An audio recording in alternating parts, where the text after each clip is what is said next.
Another Group 1 for Frankie Dettori. The year has gone so well that he's decided to up sticks and go. The house is rented out and he waves goodbye to us here. It's one of those awful situations that he's going to upset some people, but I think he'll make the majority happy. Throughout my time in racing, my life in racing, Frankie's been a sort of omnipresent superstar, and you know, it'd be a huge void when he does retire.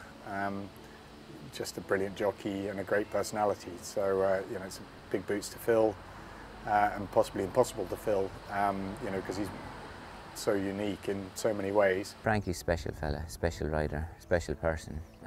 Anytime we can ever use him, we always use him. But he's going to be really missed when he does retire from riding. But there's going to be a lot of things he's going to be able to do in racing. But he's very special talent, very enthusiastic. His enthusiasm is infectious, I think, and he's a very special man. Well, he's a huge personality, and what he done and has done for since the early 90s, he's won a lot around the world. And you know, you talk about Lester Piggott. You know, after Lester Piggott, Frankie Dettori is, you know, the one jockey that's recognisable to those who are not really into the sport. So to replace someone with such a profile and such charisma, and you know, and he's always, you know, he's lively, and he's, you know, that celebrity sort of status suits him, doesn't it? So racing's going to miss him, but he's going to miss it too. Just thanks very much for everything you've done for the sport. Obviously he's been riding at the top of his game before longer than I was born. But I've always been a massive fan of Frankie's, his style, his strength, and he's going to be. It's only when he's gone that we're going to realise how much we miss him. But you know, he's done unbelievable amounts for the sport. Unreal jockey. I think he's been absolutely fantastic. You know, you speak to people about jockeys, and he's the most well-known jockey. He could walk down the street and people recognise him.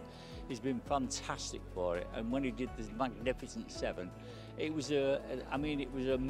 probably one of the most memorable days in my life, because I didn't even know whether I was going to be in business the following day. It was that dodgy for us. We didn't have computers. All the lines were blocked up from shops trying to phone in. We lost about £3 million that day, and it could have been a lot more. It was an experience for me. We got through it. But since then, Frankie has been absolutely fantastic. And I'll just tell you one little story about it. We went big bonuses on the Saturday.